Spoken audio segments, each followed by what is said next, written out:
Missed an episode of your favorite podcast? Choose from over a decade of content in our archives, not just the latest episode. All free at GCNlive.com. This is your call to action. Get prepared, America.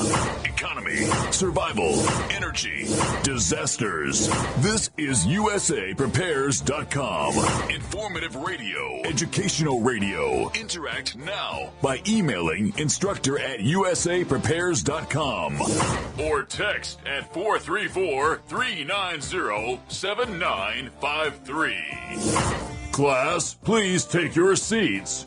Now, your instructor, Vincent Finelli. Everyone all set, cocked, locked? Here we go. Your dial set correctly to USA Prepares. Thank you for being in class with us today. John is engineering the broadcast at Genesis Communications Network in Minnesota. I'm Vincent Finelli. If you'd like to call us, we'll pay for the call. 866-582-9933. 866-582-9933.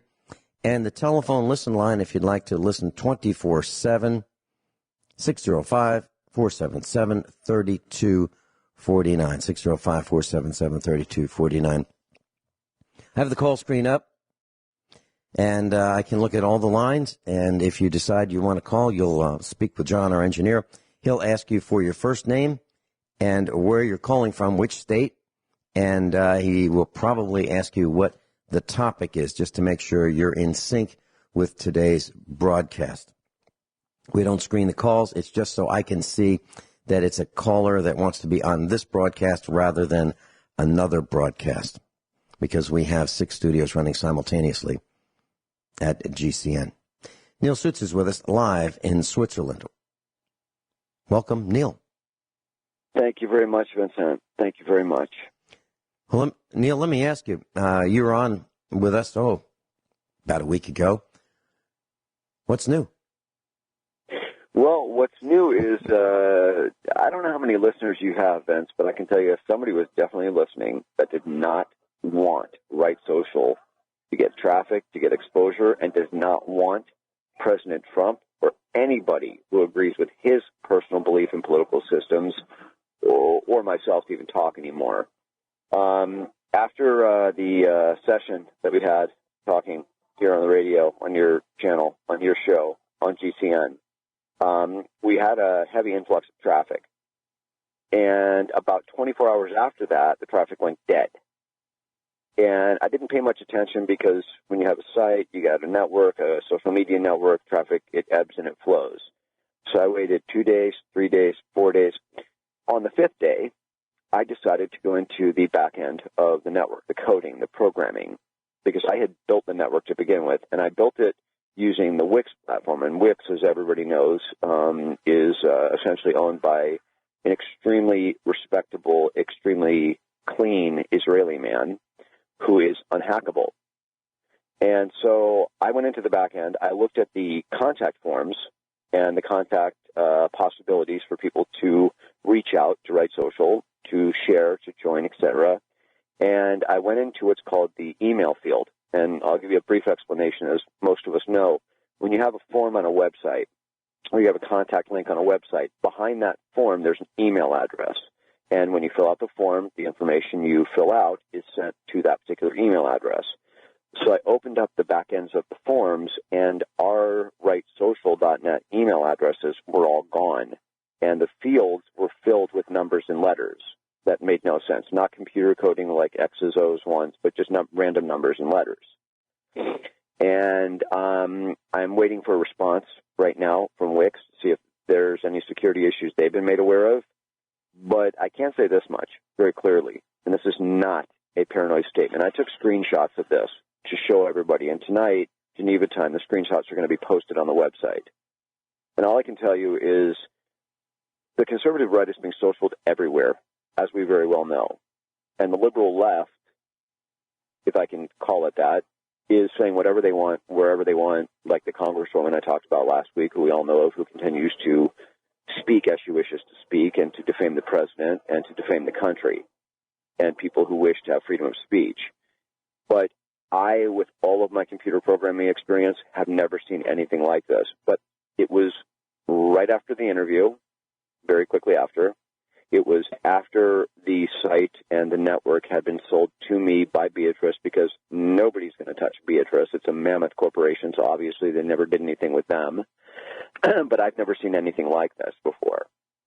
And that's why I did take the screenshot. So, we can talk about censorship, or we can talk about outright knocking somebody just flat on their tail and knocking a network flat on their tail. We were flooded with people that were signing up, that were talking, and then it was dead. So, the issue here is basically an issue of freedom of speech. And yes, Alex Jones was cut on YouTube and here and there, and many other right conservative journalists, radio journalists, TV journalists have been cut off networks, cut off different venues. They've been fired from their jobs. They've been defamed left and right. But this is the first time I've heard of an actual social media network being hacked to a point where the users, the communicators who are members of the site, can't do anything. They can't communicate with each other or with our company. And I think it's I'm not going to use the word scary, because quite frankly I'm not scared of anything. But I'm saying this is obviously very clear in that the left does not want the right to have a venue to speak and to have a social media network. There are two other, if you will, conservative right social media networks. One asks for your quote-unquote allegiance. One asks for money. We ask for nothing except saying, come to rightsocial.net. You're probably not going to find us on Google, like we talked about last week, you and I. So go to your browser, type in rightsocial.net, join and talk and express yourself and share your beliefs and share your ideas and share what policies you believe in and what policies you don't believe in. Share what's happening in politics in the current day. And all I can tell everybody right here at the beginning of this session is wherever you're at right now, if you have a computer or a cell phone, type in rightsocial.net in your browser, join, and start talking. Because as we all know from history, as history has played out, if you're fought against and fought against and fought against and you throw up your hands, whether me as the owner of the company or the people who want to join that just run into a technical glitch, if you will, in quotes, that they don't understand, they give up. We cannot give up. It cannot happen. I personally will not let it happen. If I have to change network systems, if I have to change whatever I have to change to make it happen. But it goes to show that somebody does not want Right Social to have a voice and the users on the right conservative side to have a voice, to the point where they either hacked into our corporate computer system and went into the system, or they hacked into Wix. And that's unheard of. Got a couple comments for you, Neal. This broadcast originates in Missouri at our farmhouse. I have a studio in the farmhouse. I have probably most of the equipment that any of the most well-known broadcasters would have. And I have the ability to take calls right here in the studio. It's connected to Genesis Communications Network in Minnesota. And then from there, the broadcast goes out over satellite and the internet. And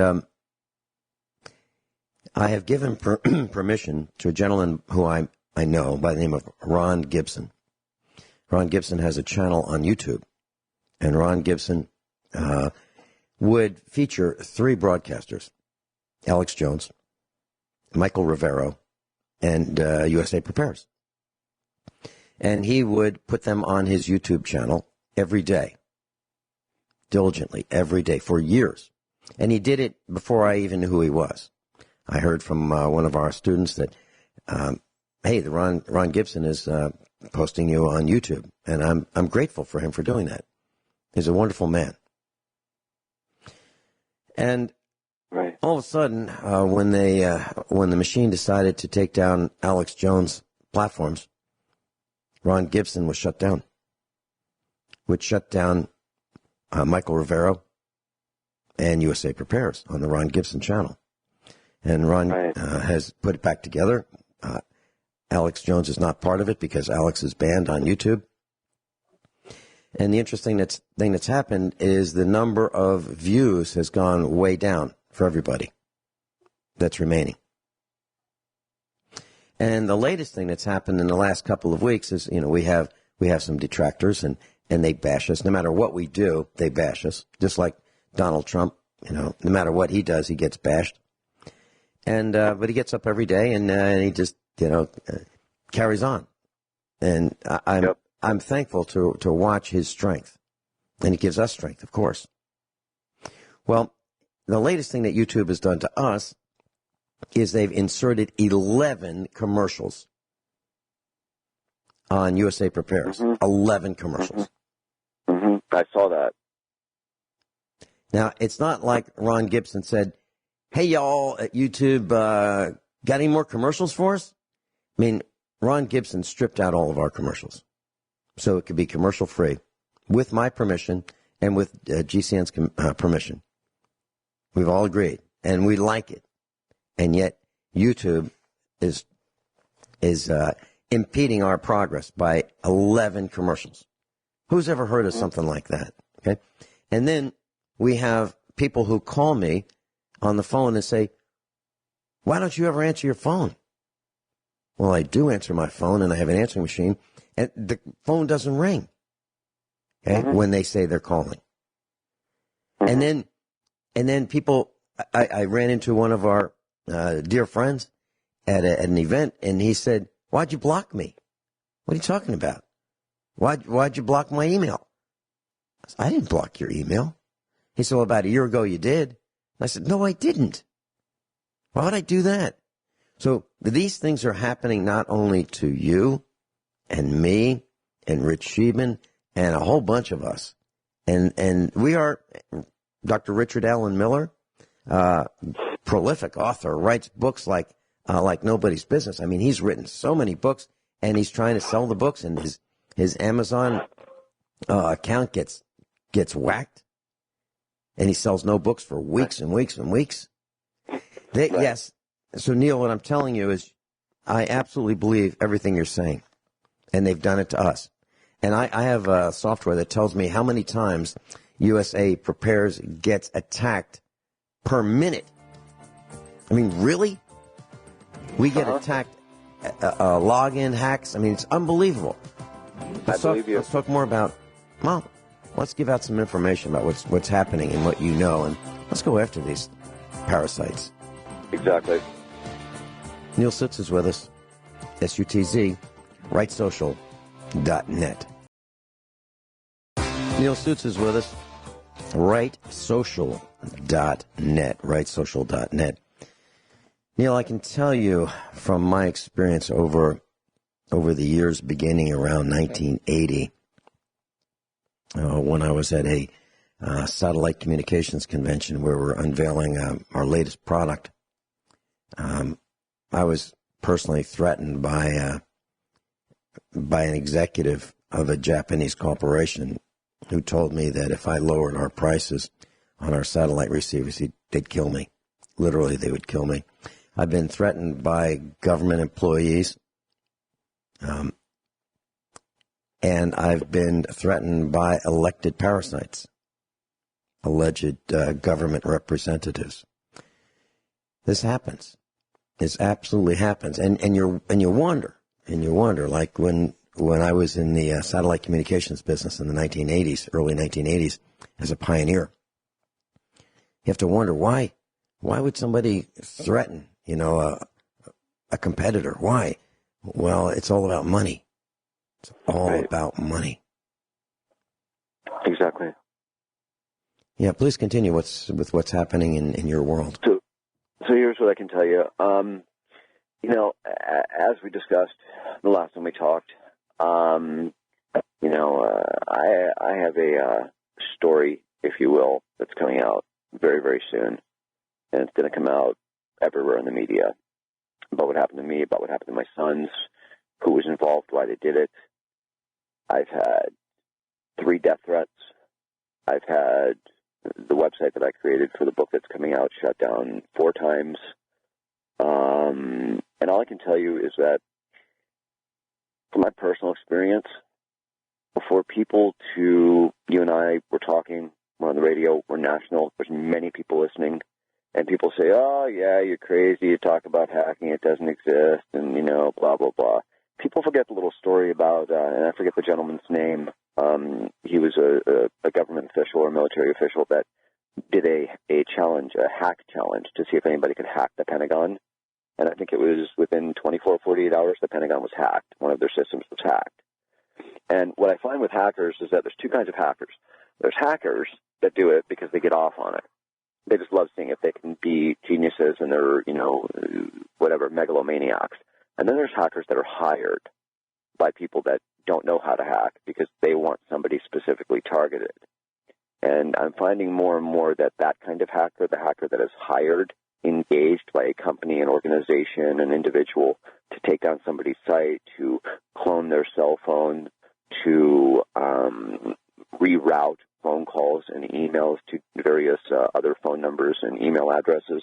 It's a very common thing these days because, unfortunately, as much as we all need money to pay our bills, as we all know, we have to pay our rent, our mortgage, our car payments, our gas, our food. We have to take care of our children. There are people that are so insatiably greedy that they don't care if what they're doing, if their skill is hacking because they became an IT expert and they know how to get third-party access to a phone or a computer, and they do it because they want to earn lots of money. That, to me, is as repulsive and, quite obviously, illegal as censoring is.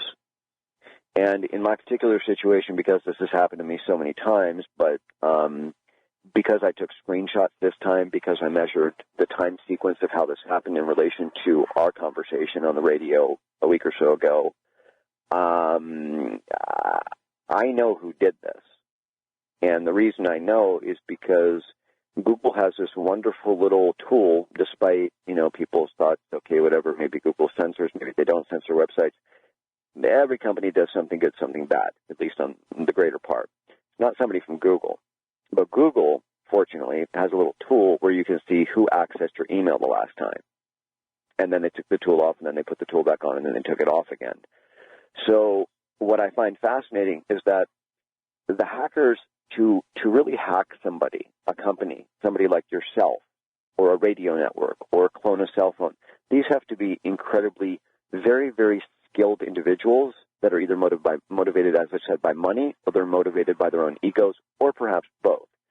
And when I first found out who hacked my companies in America, it took me 6.5 years to figure it out. But this time, it took me 6 days. And I can Neal, tell you that... The word that comes to my mind is mercenary. That's kind of a behavior primarily concerned with making money at the expense of ethics. We'll be right back with Neal Sutz, rightsocial.net. Neal Sutz is with us, rightsocial.net. Neal, you never know who's listening to the broadcast. And let me tell you what I mean by that. I was talking with someone outside of the country years ago. And this person was on an airplane. He just took his seat. And this was on an airplane outside of the United States. And he was coming back from a convention, a very large convention, the kind of convention that I would never be invited to. Right. And it was a high-level type convention about tools that people use to take over the world. And so this person sat down in his seat and just happened to be next to another person. And some idle chatter, what gets you on this plane, that kind of thing. And they found out that both of them were coming back from the same convention. The next thing that came up was USA Prepares. And both of these individuals were talking about USA Prepares. This is the kind of convention that the movers and shakers go to. Right. People who, might be interested in overthrowing a government, might be interested in, some really serious things. I was stunned by that. So to answer the question that maybe you didn't ask is who listens.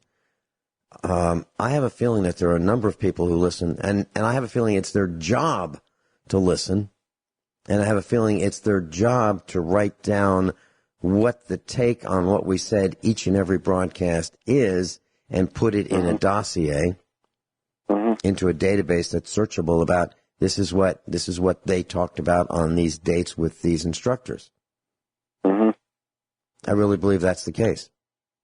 Well, I don't doubt that at all. I mean, I told you in our first talk that and this is the story that will be coming out. This is just another little tidbit. I'm married into a very large Mormon family. I had no idea who these people were. There were Mormons everywhere where I lived in Arizona, so it's not like, they're not like Hare Krishnas where you can see them walking down the street. They blend in with everybody. And that's not to say that every Mormon is a bad Mormon or a crook or a hacker or a pedophile or this or that. But what's interesting is what I learned years and years and years into my marriage was that what is known as the Mormon Church, or the Church of Jesus Christ of Latter-day Saints, as they like to be called now with their full real name, as they call themselves, the only real church or the only true church, which is blasphemy, if you want to look at the actual Bible, the New Testament, to say something like that. The organization is called the Corporation for the President of the Church of Jesus Christ of Latter-day Saints. That's the real name. I mean, that's the actual, registered name of the church, which is a corporation. They have one of, if not the largest IT staffs on the planet. Now, I think to myself, what is a church, any kind of church, Baptist, Methodist, this, that, or a temple, a Jewish temple, or a mosque, or whatever, need an IT staff of tens of thousands of people? What would they be possibly doing with something like this, other than using it to communicate? But they sure as heck wouldn't need that many IT people. Or are they using it to monitor? And, people can say all day long, what you just said is, crazy, paranoid, that Mel Gibson movie with Julia Roberts, I forget what it was. They can say what I'm saying is the same thing. But when it comes down to it, facts are facts. And people that do bad things, whoever they might be, or that are part of organizations that do bad things, and when I say bad things, I just mean hurt people and hurt children, they live in a world of paranoia because they're just waiting for the day when they're going to get caught. And I would be, in an odd way, I take it as sort of a compliment. You want to monitor Right Social? You want to hack Right Social? You want to keep people from communicating? Because I know for a fact that a lot of the people that wanted to get in touch after you and I spoke last time on the radio were people that wanted to advertise and share their products, their services, their political campaigns with people on the conservative right, because we are the perfect platform to do that for the conservative right. But now they can't even reach us. And just before I went on air, I went back in to re-input the email addresses and resave and republish the entire network, and they went to gibberish, numbers and letters again. So what I'm going to say here, and this is not a sales pitch by any means, is that the right conservative needs desperately, more than ever, a forum, a free forum to discuss and communicate with each other, because we don't know who's listening. We don't know what they want. We don't know what they don't want us to say or what they don't want us to do or whatever it might be, is that there are listeners that you have clearly that are monitoring because they're trying to control the situation. And whether it's on a political side or a religious business side or whatever it is, or the left side or whatever. And there are people also that are running businesses. I ran a number of small businesses in America from the time I was 16. I had my first business selling custom auto parts for luxury cars where I grew up in Scottsdale, Arizona. So I know what it's like to have a small business. How do you get the word out? What do you do? What's your market? What's your demographic? Who are you going to sell to? Who's going to buy from you? So what I'm saying to people right now is that if I haven't gotten this across clear enough, I didn't buy Right Social to become a gazillionaire.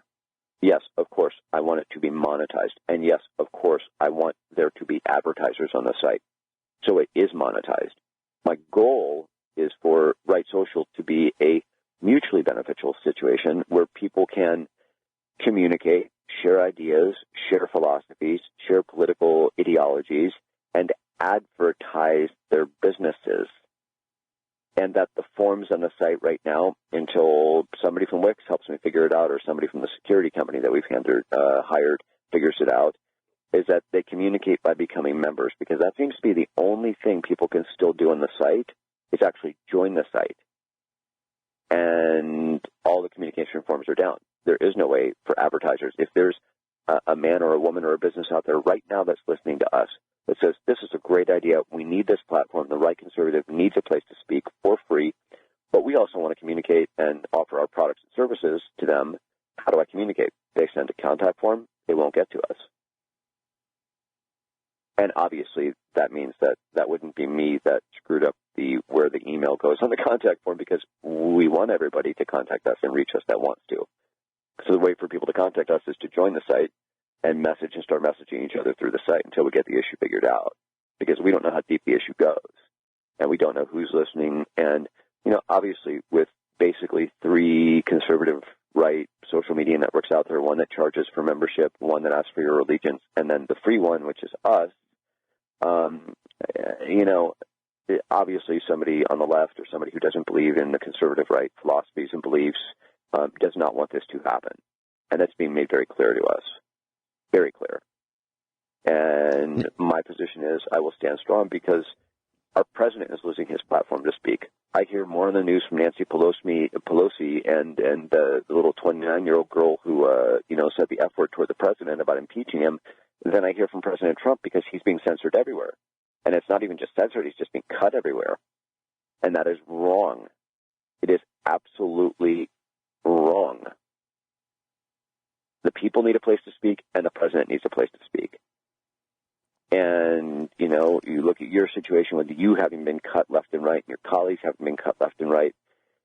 People only cut companies and censor companies and people that they're afraid of, because they don't want to hear, and they don't want other people to hear what you and me and others have to say. And nobody on the left wants to hear what President Trump has to say, which is disgraceful.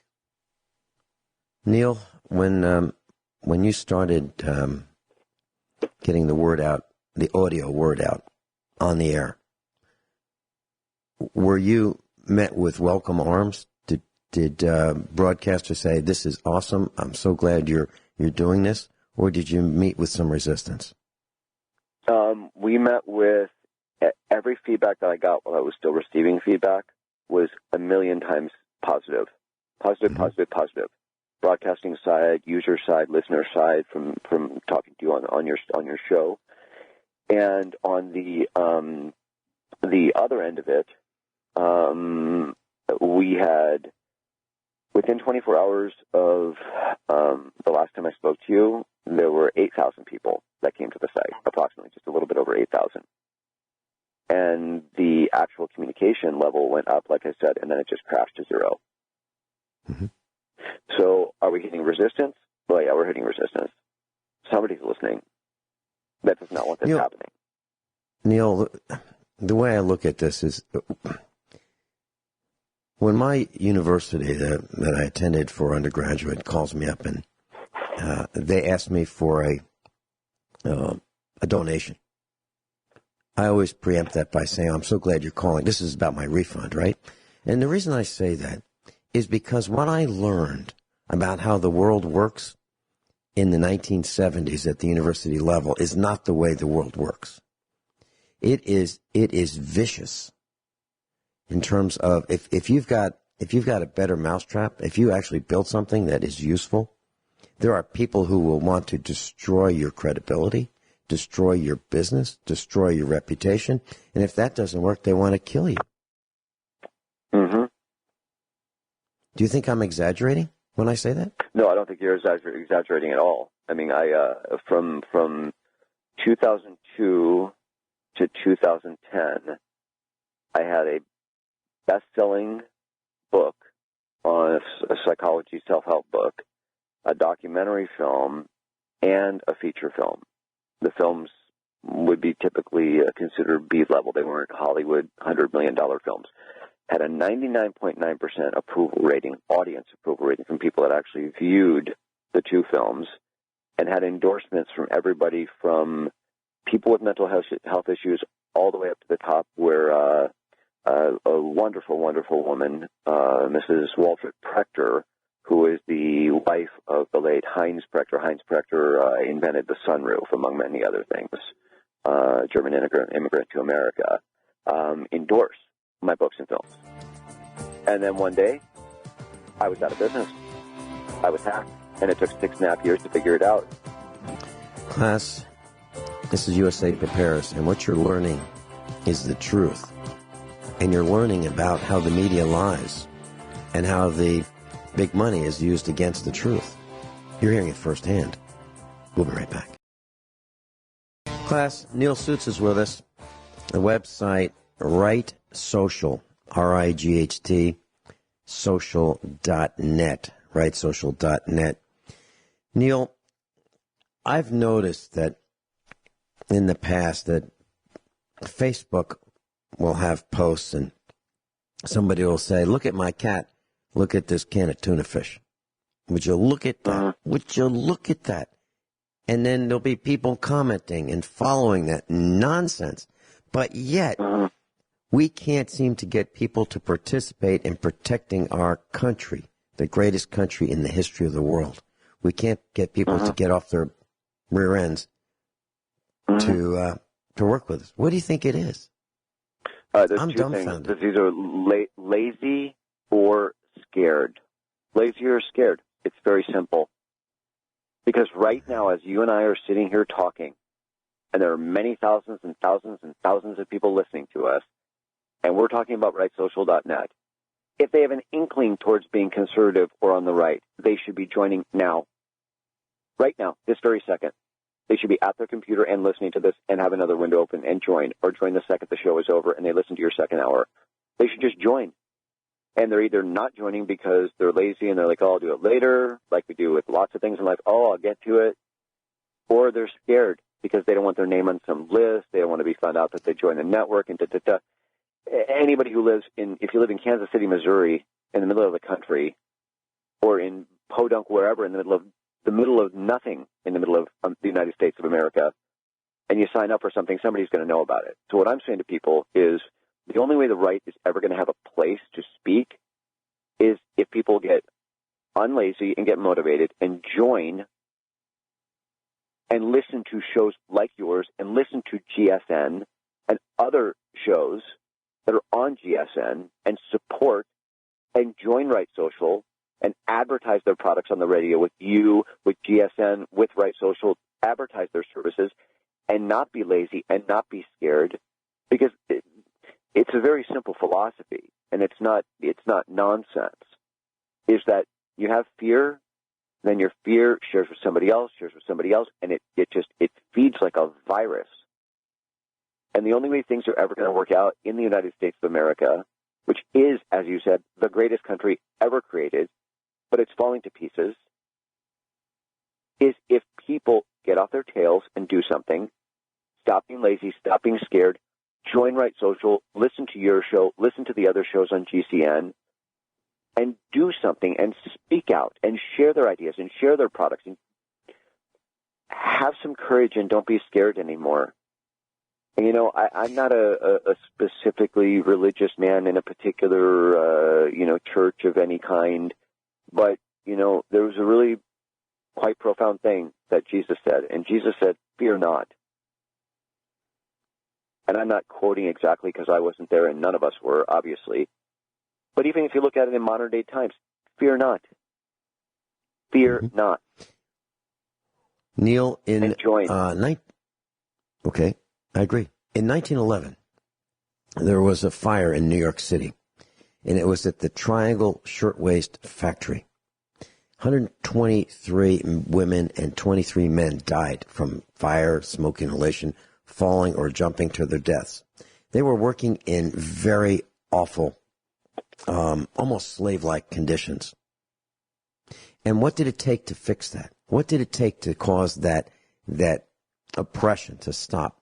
It took people getting together, joining together, and fighting the oppression. That's what it took.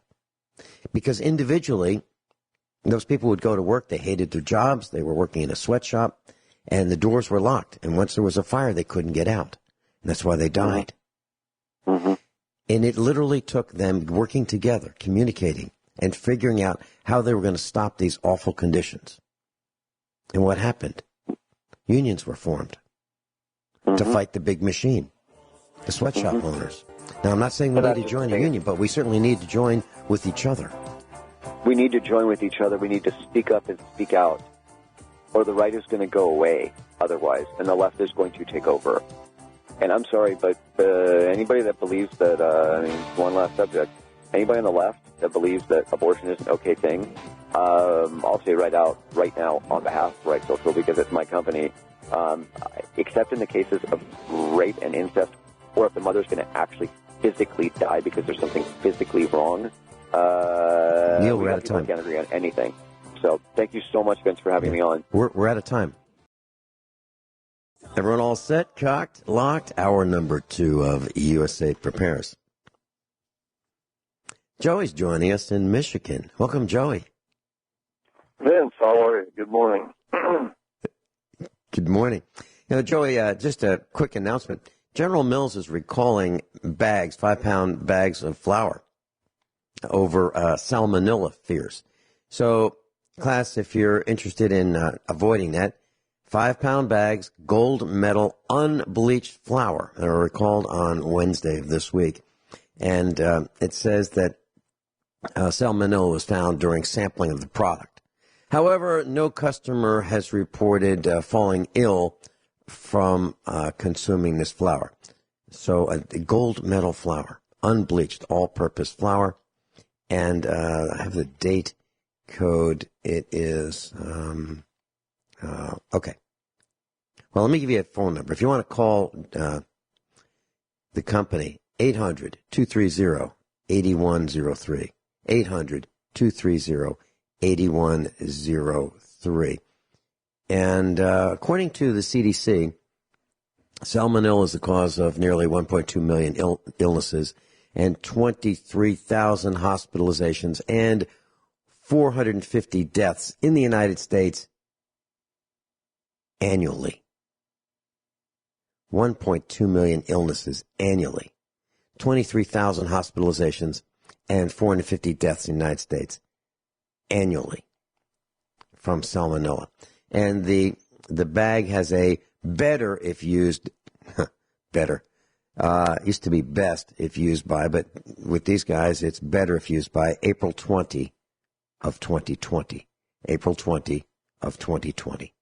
So that's the better if used by date, according to General Mills.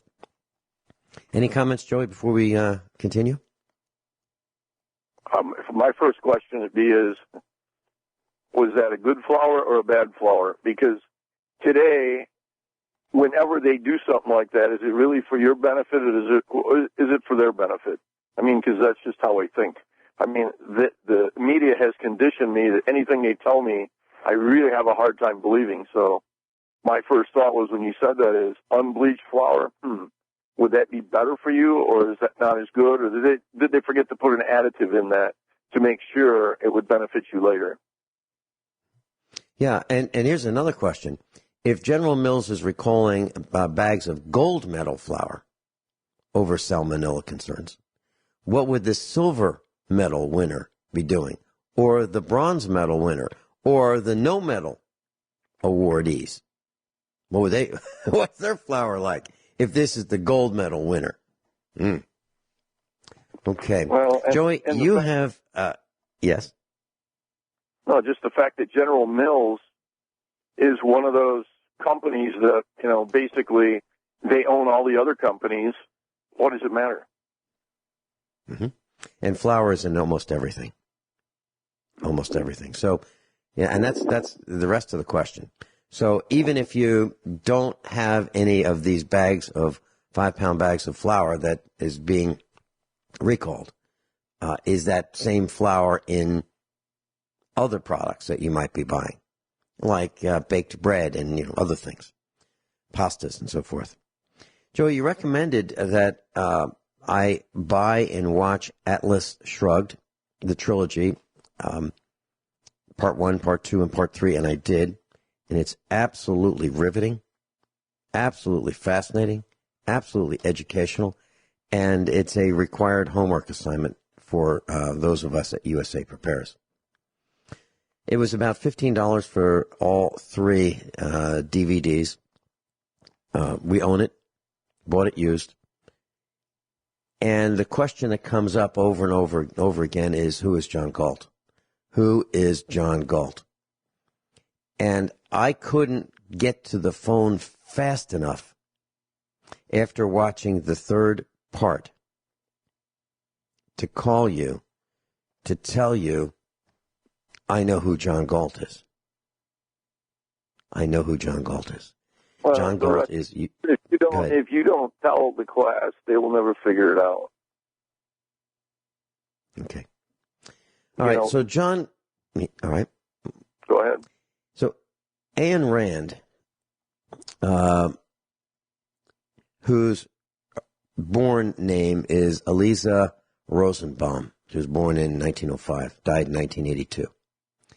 She wrote a book called Atlas Shrugged, and it's about 1,100 pages. It's a thick, long read.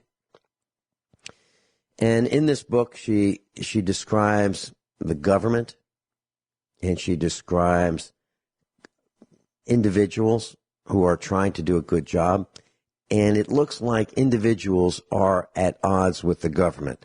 The government wants to make everybody equal. Those who need more get more, and those who can produce more produce more. But those who produce more don't get more.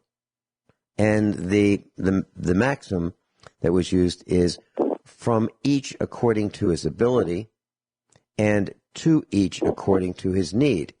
So if you're really needy and you don't produce much, no problem. You get plenty.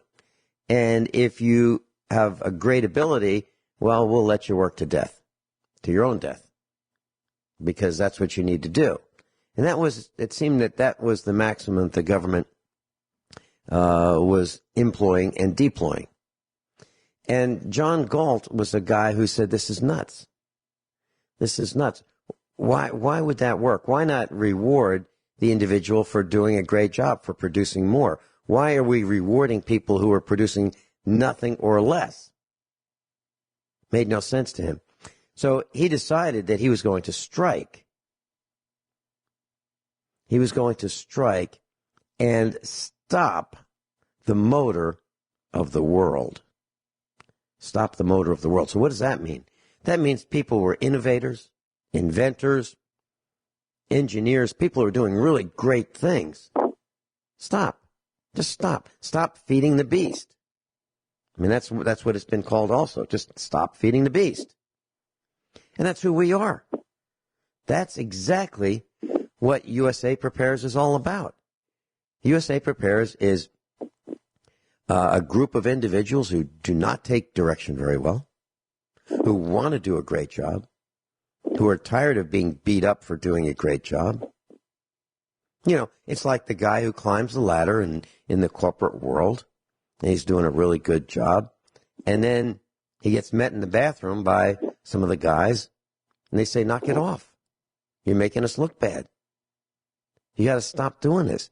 You got to stop being a superstar. You got to stop being inventive. You got to stop working so hard. And if you want proof of it, just look at any government employee. What do they talk about? What do government employees talk about? Do they talk about doing a better job? No. Do they talk about, hey, arriving early to work? You know, unpaid, just to do a better job? No. Do they talk about being inventive? No. What do they talk about? They talk about who's got the best donuts, where they're going to go for lunch. They talk about other people, gossip. And they talk about the one thing that all the people in government talk about, when they're going to retire. And they look forward to it. I didn't know a single person in the corporate world, not one, during the 1980s, who said, do you know when I'm going to retire? I'm going to retire in X years, and Y number of days, and Z number of hours. It was never discussed. And X amount of money. Right. You can almost flunk out of life and get a government job because they don't want thinkers. They don't want people who are creative. They want people who enter data about other people or collect money from other people or call people with guns to collect and enforce money being collected from other people. That's what government employees do. They don't make anything.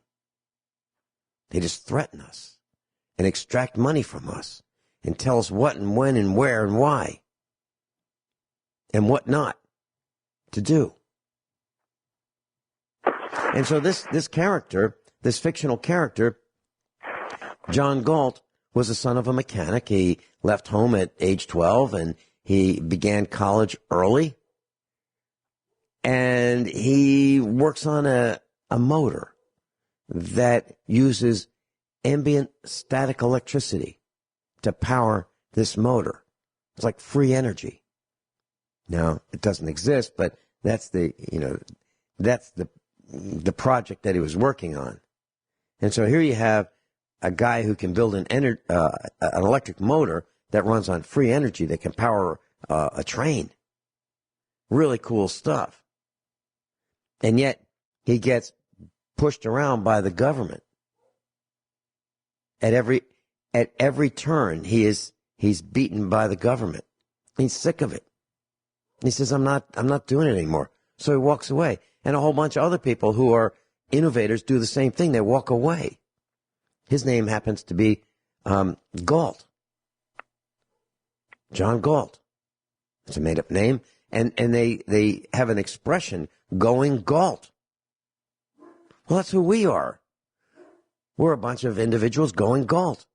We don't like it. We've got a better way. We don't take direction well. We would make lousy employees because we'd be looking for a better way than our boss had ever thought of to do whatever he wanted us to do. That's why we're a bunch of entrepreneurs, because we don't take direction very well. We've all gone Galt. So the question, who is John Galt, can be asked a couple different ways. Who is John Galt, or who is John Galt? One meaning is, who is this guy, John Galt? And the other meaning is, how many of you are John Galt? And I couldn't wait to call Joey and say, Joey, I've got it. I've got it. I'm John Galt. USA Prepares is John Galt. You're John Galt. All of our instructors are John Galt. That's who we are. Joey, when we come back after the commercial break, would you tell us what your reaction to what I just said about John Galt and Rand's Atlas Shrugged, what you think that's all about, and do you think that I've just blown a gasket? We'll be right back. Joey in Michigan's with us. Joey, any comments about what I said? So, Vince, every time I think of that series, I think of the first expo I went that it wasn't your first expo. It was the first one I went to back, I think it was 2006. And as excited as you were to watch this series, I was that excited when I met the different instructors at the expo and their lectures. And I mean, it's funny, on Wiki, they put this trilogy received predominantly negative critical reviews. What does that mean? That means that if you're a taker, you would find this to be not a good series. If you're a person that's an innovator, you would see this is the whole reason our country's in the mess it's in. I mean, one thing I've always said about the government, the thing they do best is to take the most efficient run system and destroy it. And, you think about the difference between the old government when we were a young country to a current government. Old government, everybody in the government owned a business and was an actual worker. Today, the only reason you go to government is to be a freeloader. You originally might have good intent, but you right away find out it's easier to put your hand out, have your pockets lined. Think about these people,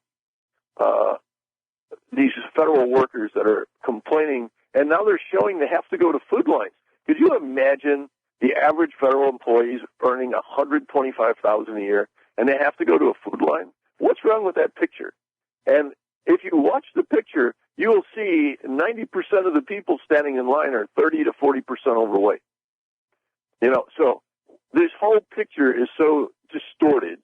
And the minute I seen this series, and, I seen the first one, I couldn't wait for the second one. I was waiting and waiting. And I mean, you were lucky. You got to go all three of them and watch from start to finish, and it's even a better picture.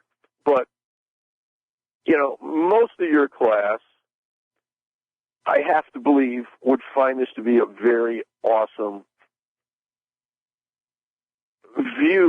visual, because I'm a visual person. So for me, it's easier to see something and absorb it than it is to connect all the dots. But I can see the picture and immediately see all the dots connected. So, no, without a doubt, you were so excited. I don't know, you were probably more excited because this is the visual of how the government has destroyed our country. And it's just, you said it all. If you can't get a job anywhere else, they'll hire you.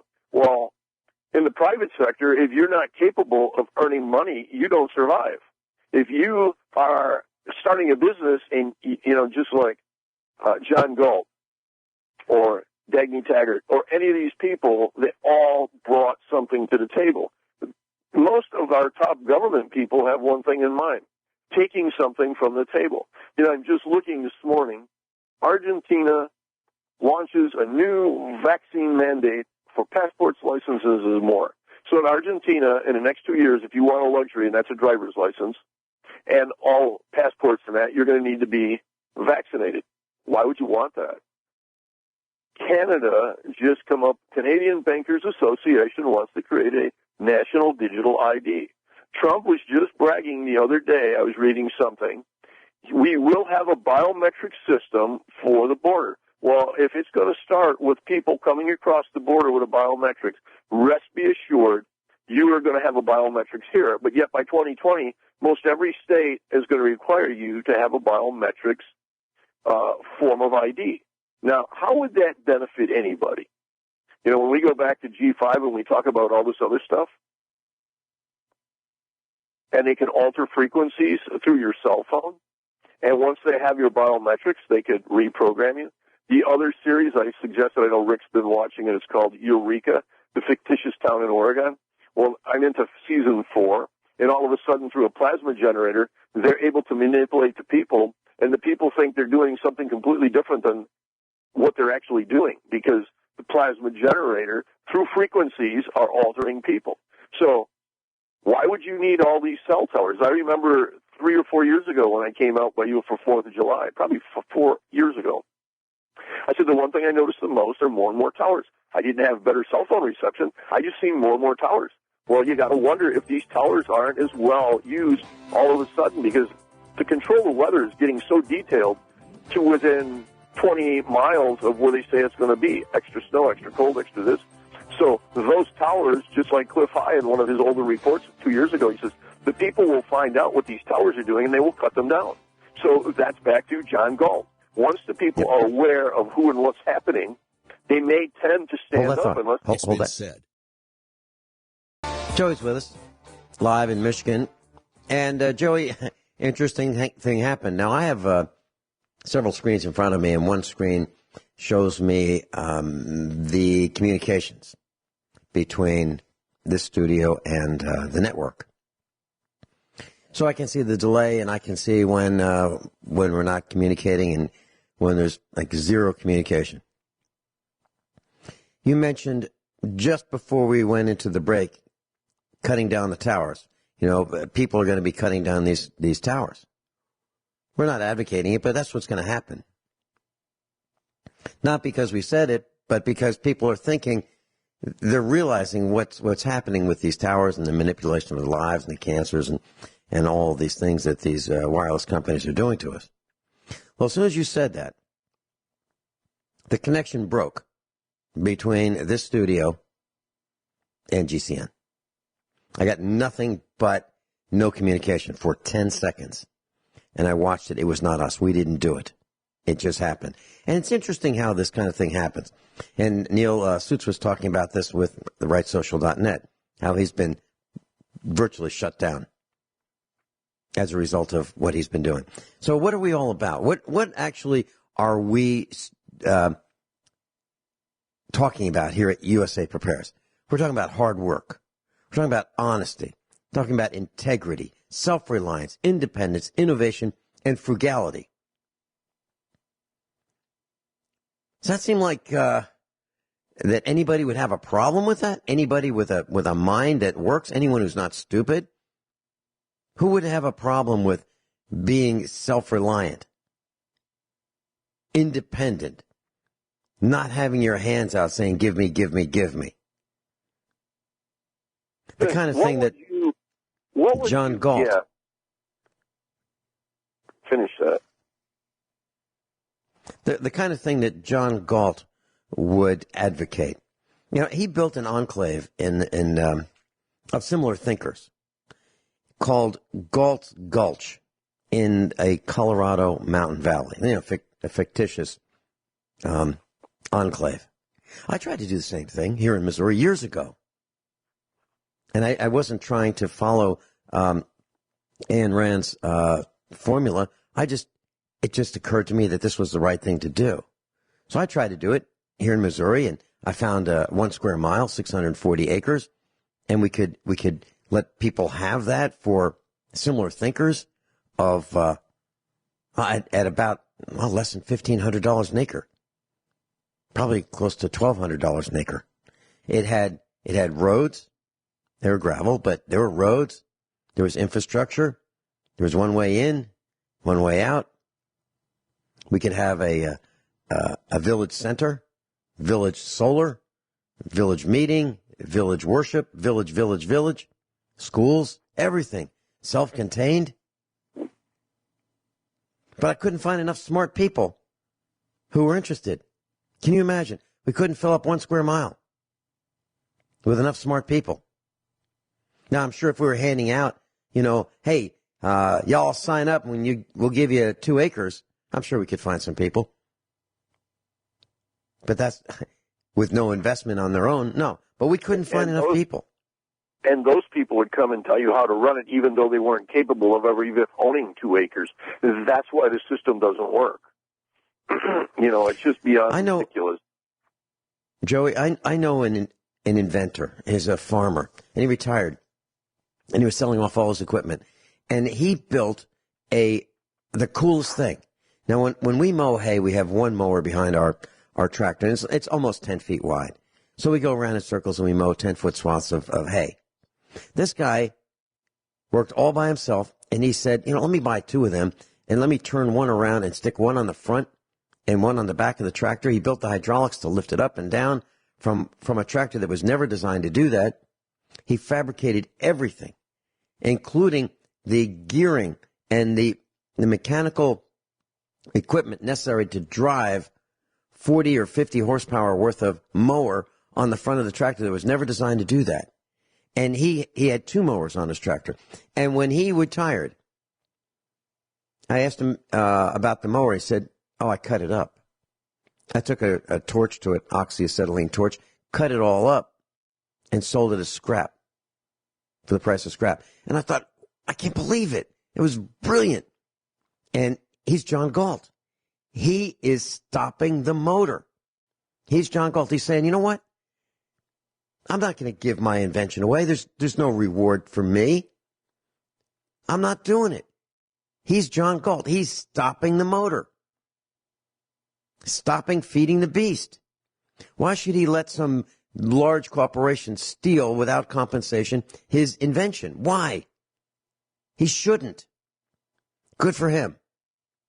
I would have loved to have bought it, but I'm glad he did what he did. But at first it didn't occur to me that it made a lot of sense. It does. Well, the people have been beaten so bad. Those are still from the old world. We'll call it the old world. If you work, you eat. The more you work, the better you eat. If you work really well and you're really crafty and you're able to do 3 times the work that normally an average person would take, then you would make 3 times the money. But for your reward of making 3 times the money, some simpleton, we'll call that word subby again, that's a minion, as you would use that phrase, a political minion would come up with the idea, well, I'm not capable of doing that, so we got to hold him back And so for his rewards of being so efficient, we're going to steal 3/4 of what he earns. So he's actually going to be making less than the average guy that had no imagination and couldn't figure out how to do his job properly. So think about when this breaks. And when this breaks, the only person that's capable of fixing it, and I don't know if the people realize who Ayn Rand is or Ayn Rand is, how some people will say it, but, she was a young girl in Russia when the Bolsheviks took over, and a lot of subnormal millennial kids, and even some grown adults would think that the Russian Revolution was a great thing.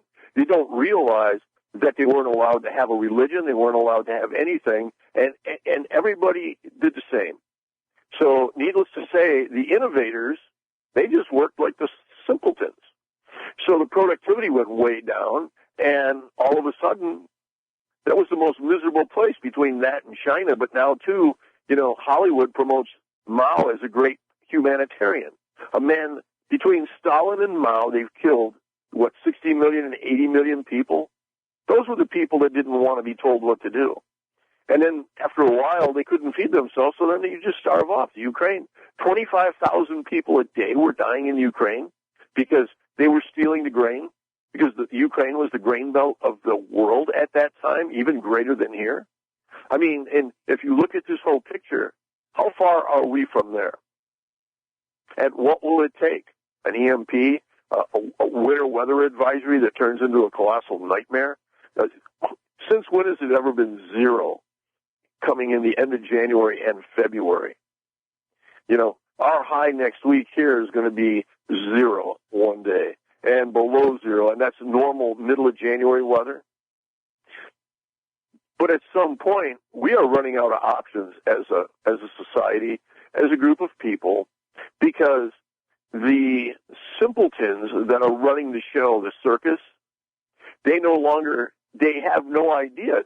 Just as in Atlas Shrugged #3, who is John Galt, you see it looks just like the people in a Monopoly game. That's how they're acting. And they animated it to such classic. I mean, they made them look just like what they are. Subnormal, below average intelligence. We got to have more. We don't know what to do. We got to have more. What are we going to do? I'm going to take it from this guy. And pretty soon, they took it all. And when they took it all, the beauty of the show is how it ends is when they're leaving with John Galt in a helicopter, as the lights were going off, click, click, click, click, click, and the whole country went dark. And, I used to think when I watched a series called Revolution, that was when the power grid went down, how terrible that was. But really, the only way you can enforce a global biometrics nightmare is to turn the power off. Or at least you would think maybe that's how it would work. But, maybe they'll use the Tesla power system that was taking the energy, the static energy from the earth and turning it into, and you'll still be imprisoned in a biometric society. How would you even know? But, why is it you or I or Rick or Norm or any of the other instructors, we all congregate together? We all think pretty much the same. We all are in the same direction. We all have different fields of expertise. We all think different, but at the end of the day, our compass always points north. We always try to do what we consider to be the right thing for the better good, not just for ourselves. It's easy to take care of yourself. It's really hard to plan. It's like you giving up all this time to have a show so we can talk to an audience that when you ask for help, hey, does anybody know how to do this? Nobody ever calls in. And I don't know, someday when you're not here anymore, they're going to realize who you were and what your show represented. But when that day comes, they're going to realize what the United States of America was and what it represented. It was the beacon of hope. It was the light that people looked for to come to start anew. And right now, there's nothing going to be started here. I mean, when you have people earning $125,000 a year, and the average non-governmental employee, average worker makes less than 50, how are you rewarded? How is anything here fair? And I would vote for more free money if I was one of them people, especially when I didn't understand what was happening. But what do you think to all these federal employees? What kind of work did they do before they became a federal employee? And what was their average income? Or were they just a welfare recipient that got a government job? I mean, I'd be curious what those stats are. I was just thinking about that the other day. I mean, because obviously somebody with $125,000 and you don't get paid for 2 weeks, they're losing their car. They can't pay their rent. They can't pay their mortgage. You know, think about that. It's $10,000 a month. I know people getting Social Security money. They are getting $600 a month, $800 a month. Go ahead. I've got a comment when we come back. I don't have enough time during the remainder of this segment, but I do have a comment about what you just said. And we're connecting the dots, class. We're showing you how it really is. And I'm sure our detractors are going to beat us up for it. Bring it on. We'll be right back. Yeah, we're going back into ancient history here with Joey. So, many years ago, when I was much, much younger, I was interviewed for, this talks about the government. I was interviewed for a job by two men, and of this government corporation, and the director of this government corporation. And I didn't want the job. It was an organization of government employees. Now, my boss was the guy who was in charge of building a computer system, but he couldn't do it. He didn't have the skills nor the knowledge to do his job. So what he did was he hired a consultant to come in and figure out how this government corporation could build this computer system, how they could get it done. So the consultant recommended that they hire me. So now you have the consultant, you have the guy who was supposed to do the job, and me, all working on getting this job done. But I was the guy that was actually doing it. So you had three people doing the job where you really needed one. So the interesting thing about this is I didn't want this job in the first place. And they kept offering me more and more and more and more money. I literally turned down 4 offers before I accepted the 5th offer to do this job. So that's kind of how this works. So you have people in government who have a job and they go, gee, well, we need to hire somebody to do this. But it's their job to do it. So they bring in another guy, and that guy says, well, I could do it, but I need some help. And typically you end up with 5 people doing the job that one guy, the original guy, was supposed to do. So what they should have done was fired the first guy in the first place. He said, well, you know what? We hired you, but you can't do the job. So you got to go. But they don't do that. Then they bring in more and more people. Now it makes the guy, the original guy they hired to do the job, he feels really important. Well, here's what happened. So I kept turning down their offers. I finally got, they offered me so much money that I couldn't say no. I was really young back then. And here's what happened next. My boss was so frosted that I was making more than he was, that he demanded to make more than I was making. Because, well, heck, he was supervising me. Can you imagine? And when I say supervising, I mean lightly supervising, watching me from a distance. That's what the government is like. Joey, I was there. I did it. I saw it. I felt it. That's what it was like. Well, we have a tax assessor in the area, and they had a restaurant.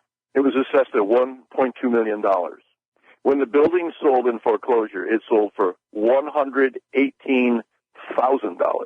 $118,000. Then the taxes on a $1.2 million building were a mere $45,000 per year.